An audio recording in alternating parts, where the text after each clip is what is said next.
संपूर्ण महाराष्ट्रासह देशाला हादरवून टाकणाऱ्या सरपंच संतोष देशमुख हत्या प्रकरणाच्या खटल्यात मोठा ट्विस्ट आलाय।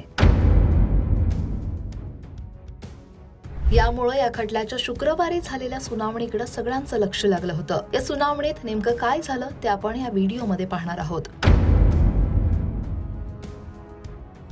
संतोष देशमुख यांच्या हत्येला 1 वर्ष पूर्ण झालं, पण अजूनही हा खटला सुरळीत सुरू झालेला नाही। खटला लांबवण्यासाठी आरोपींकडून वारंवार वेगवेगळे मुद्दे काढण्यात येत असल्याचा आरोप धनंजय देशमुख, सरकारी वकील उज्ज्वल निकम यांनी केले आहेत। याच पार्श्वभूमीवर आता या प्रकरणातील आरोपी सुदर्शन घुले आणि प्रतीक घुले यांनी थेट उज्ज्वल निकम यांनाच आव्हान दिलंय। संतोष देशमुख यांच्यासाठी कोर्टात युक्तिवाद करणारे विशेष सरकारी वकील उज्ज्वल निकम यांना बदलण्याची मागणी करण्यात आली आहे। याच पार्श्वभूमीवर झालेल्या सुनावणीत उज्ज्वल निकम हे व्हिडिओ कॉन्फरन्सिंगद्वारे उपस्थित होते। विशेष सरकारी वकील उज्ज्वल निकम यांना बदलण्यात यावं कारण ते एका राजकीय पक्षाशी संबंधित असल्यानं केसवर परिणाम होतोय, असा अर्ज आरोपींनी कोर्टाकडे केला। त्यावर अशा मागण्यांसाठी कायद्यात कुठेही तरतूद नाही असा युक्तिवाद उज्ज्वल निकम यांनी केला। या दरम्यान आरोपी सुदर्शन घुले याला सुद्धा VC द्वारे हजर करण्यात आलं, पण सुरुवातीला तो हजर झाला नाही। त्यानंतर कोर्टानं दुसऱ्यांदा पुकारल्यानंतर सुदर्शन घुलेला हजर करण्यात आलं। यावेळी आरोपी विष्णू चाटेच्या वकिलांनी विष्णू चाटेचा कुठे उल्लेख नाही, त्याच्या विरोधात पुरावे नाहीत असा युक्तिवाद केला। त्यावर आरोपी विष्णू चाटे सुरुवातीपासून या गुन्ह्यात सक्रिय सहभागी होता। तो वाल्मिक कराडचा निरोप देऊन खंडणी मागत होता। हॉटेल तिरंगामध्ये झालेल्या बैठकीत त्यानं संतोष देशमुख याला कायमचा धडा शिकवा हा वाल्मिक कराडचा निरोप दिला होता, असा युक्तिवाद सरकारी वकिलांनी केला। आज गेल्या वेळेस जे निशाणी 100 जे होतं, आम्ही जास्तीचा पुरावा जो दिलेला आहे त्याच्यावर मी नागपूर खंडपीठाचा एक निकाल कोर्टामध्ये दाखल केला की जास्तीचा पुरावा देताना आम्हाला काही न्यायालयाची परवानगी घेण्याची गरज नाही, हा एक निकाल मी दिला।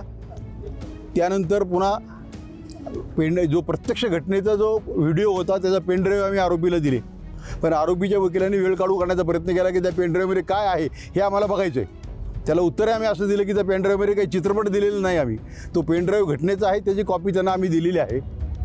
दुसरा मुद्दा त्यांचा असा होता की जो लॅपटॉपची त्यांना प्रत पाहिजे, परंतु तो लॅपटॉप आम्ही फॉरेन्सिक डिपार्टमेंटला पाठवलेला आहे, तो तिथून तपासून आल्यानंतर त्याचा सगळा तो ॲनालिसिसचा रिपोर्ट आम्ही कोर्टात दाखल करू। सरकार पक्षाच्या कस्टडीमध्ये नाहीत त्या मागण्याचा प्रयत्न त्यांनी केला। त्यामुळे आज कोर्टाने सगळा विवेचन ऐकून 23 तारीख चार्ज फ्रेमसाठी ठेवलेली आहे। याच्यामध्ये उज्ज्वल निकम यांना बाजूला करावा अशी मागणी देखील आरोपींनी केली होती आणि तसा अर्ज देखील दिला। तर तो या कोर्टाच्या अधिकार क्षेत्रातली ती बाब नाही। दरम्यान खटला लांबवण्यासाठी आरोपी वारंवार नवनवीन मागण्या करत असल्याची टीका संतोष देशमुखांचे भाऊ धनंजय देशमुखांनी केली आहे। 100% वेळ काढूपणा केला जातोय। मागच्या 2 महिन्यापासून एकच कारण दाखवतायत आणि मी ह्याच्या आधी कधी मेरिटवर बोललो नाही, आज देखील बोलणार नाही तुम्हाला। परंतु आता हा येणारी 23 तारीख जी आहे त्या 23 तारखेला आपल्याला पूर्णपणे अशी अपेक्षित आहे आपल्याला की चार्ज फ्रेम व्हावा आणि ही केस चालू व्हावी। केस डिले करण्याचा जो प्रयत्न आहे मागच्या 2 महिन्यापूर्वी निकम साहेबांना बोलून दाखवलेला तो त्यांचा चालू आहे, परंतु त्याचं सगळे उत्तरं वगैरे हे सगळे जे सरकारी वकील आहेत, वकील मंडळी आहे ते देईल। आम्ही फक्त न्यायाच्या प्रतीक्षेत आहोत, आम्हाला न्याय पाहिजे। आरोपीनं काय केलं ह्यापेक्षा ह्यांना लिगल कसं ह्याच्यामध्ये आहेत ते त्यांना माहीत आहे आणि त्यामुळंच ही केस पुढं जाते किंवा ते लढतायत। त्यामुळं त्याचं उत्तर अधिकृत निकम साहेब ज्यावेळेस येतील 23 तारखेला ते अपेक्षित आहे देणं आणि ते देतील।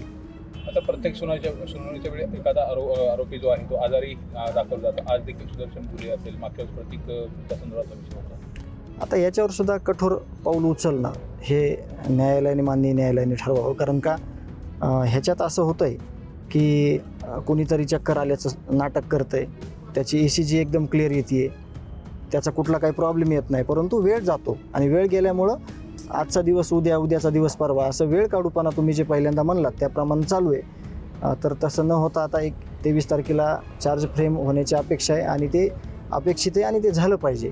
आरोपीच्या वकिलांना सरकारी पक्षानं पुराव्या दाखल सादर केलेले व्हिडिओ तात्काळ द्यावेत आणि फॉरेन्सिककडे दिलेल्या गोष्टी कधी मिळणार ते कोर्टाला तात्काळ सांगावं असे आदेश कोर्टानं तपास अधिकाऱ्यांना दिले आहेत। आणि त्यामुळे 23 डिसेंबरच्या सुनावणीत नेमकं काय घडतं याकडे आता सगळ्यांचंच लक्ष लागलंय। बीडहून विनोद जिरेसह ब्युरो रिपोर्ट, लोकमत.com।